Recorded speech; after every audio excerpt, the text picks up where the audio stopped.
hijo nos es dado. Ese es el tema que vamos a estudiar este día lunes en la Palabra de Dios, Isaías 9, que estamos considerando y que nos está ayudando este folleto de estudio de Isaías.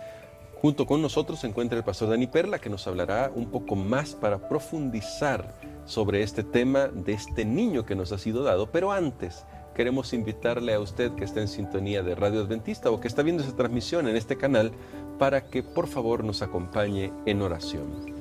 Padre bondadoso, hoy venimos ante tu presencia para suplicar que tu Espíritu Santo esté con nosotros y nos ayude a comprender esta profecía que fue dada para nuestra seguridad y para nuestra salvación.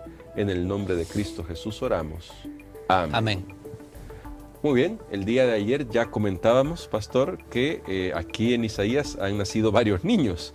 Y algunos de estos niños como Maher Salal Hasbaz, como Emanuel, y como uno dijo que para el parecer ya tenía Isaías Sear Hasub, tienen mucho simbolismo. Y ahora se nos presenta un nuevo niño, un niño nos es nacido en el texto, pero ¿qué tiene de especial este niño? ¿Por qué es importante que nosotros lo destaquemos? Sí, tal como comentábamos al principio de la lección, el pueblo estaba viviendo momentos difíciles. En la época de Isaías había angustia, había gran oscuridad y Dios promete un niño que traerá luz, un niño que solucionará los problemas. Habíamos hecho el comentario, ¿será que un niño pudiera solucionar los problemas de toda una sociedad? Pero es que este no es un niño cualquiera y de hecho sus nombres revelan que no es un niño cualquiera. Es de paso notable que tiene varios nombres que se mencionan allí en Isaías, el capítulo número 9 y el versículo 6. Y vamos a leer este texto, pero tenga en mente algo. En aquella época, en el oriente, un rey o las deidades que tenían las personas, los dioses, les ponían varios nombres, tenían varios nombres. Y eso hacía resaltar la importancia de ese rey o de lo que ellos adoraban. Y quiere decir que si este niño, Dios da varios nombres, Dios le está diciendo a ellos en su cultura, porque Dios siempre habla en el lenguaje del hombre, en donde se encuentra en ese momento. Y Dios les está diciendo, miren, esto es lo que ustedes necesitan. Pero vamos a descubrir cuáles son esos nombres en el capítulo número 9 y el versículo 6. Bueno, el versículo 6 dice así: porque un niño nos ha nacido, hijo nos ha sido dado, y el principado sobre su hombro. Se llamará su nombre Admirable Consejero, Dios Fuerte, Padre Eterno, Príncipe de Paz. Amén. Definitivamente, hermano Gerson, este no es un niño cualquiera. No. Y ni en esa época, y aún en esta época, y por todas estas características, esto se cumplió perfectamente en la vida de Jesús. Amén. La palabra admirable es un nombre que nosotros podemos recordar en el Antiguo Testamento. Aparece también cuando estaban ofreciendo Manoah un sacrificio y allí se apareció un ángel y bueno, su nombre, cuando se le preguntó, él dijo, mi nombre es admirable. Y esta palabra, especialmente en hebreo, significa alguien que hace milagros o prodigios. Entonces, eso lo vemos en la vida de Jesús. ¿Qué fue lo que Jesús hizo cuando anduvo en esta tierra? Él sanó a los ciegos, a los leprosos, a los cojos, etc. Entonces, definitivamente, era alguien que hacía prodigios. Tenemos aquí Dios fuerte. Una clara indicación de su naturaleza. ¿Quién más puede ser llamado Dios?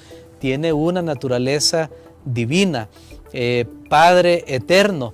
Vemos nuevamente una referencia que solo puede ser alguien que tiene cualidades divinas y también príncipe de paz.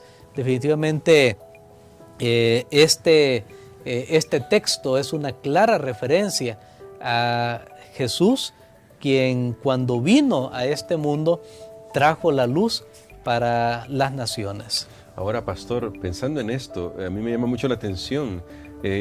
Aquí Dios le está revelando ya al pueblo de Israel el misterio de la piedad que menciona Pablo. Dios manifestado en carne.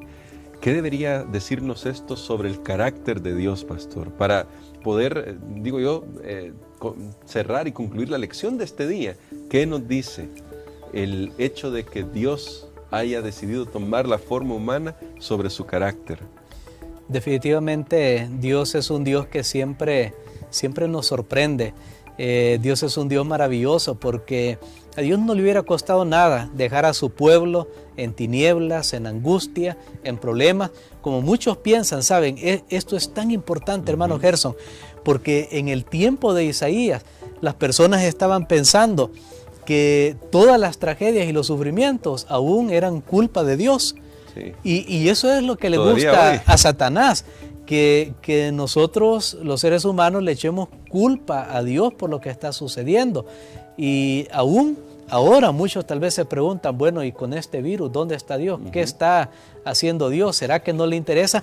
Y entonces en aquel tiempo Dios prometió liberación a través de ese niño. Finalmente ese niño vino, fue la primera venida de Cristo. Y quiero decirte una buena noticia, ahora habrá una segunda venida. Amén. Ya no como niño, no. Ahora sabemos que vendrá totalmente como un rey, rey de reyes y señor de señores, pero nuevamente nos muestra el carácter de Dios, que es amor, siempre está para auxiliarnos a nosotros de los problemas y las dificultades. Por eso yo lo repito, siempre vale la pena seguir a Cristo Jesús. Amén. Bueno, entonces ya lo sabe. Muy pronto el Rey vendrá y por eso hoy necesitamos orar para que Él nos ayude a mantenernos siempre fieles y a permitir que ahora nuestro Señor Jesucristo reine en nuestras vidas. Pastor. Amén. Vamos a orar. Padre, te damos gracias porque tú siempre nos sorprendes. Amén. Gracias, Señor, porque en la primera venida de Jesús el mundo vio gran luz, el mundo experimentó una liberación sin precedentes que ha llegado hasta nuestros días. Sabemos que todavía hay un conflicto entre el bien y el mal, pero que tú vas a poner fin y nuevamente tú estás anunciando buenas noticias para todos. Te pido que nos ayudes para creer, Señor, aun que estemos pasando por dificultades, por problemas. Ayúdanos para entender de que tú nos amas. Todo esto lo pedimos en el nombre de Jesús. Amén.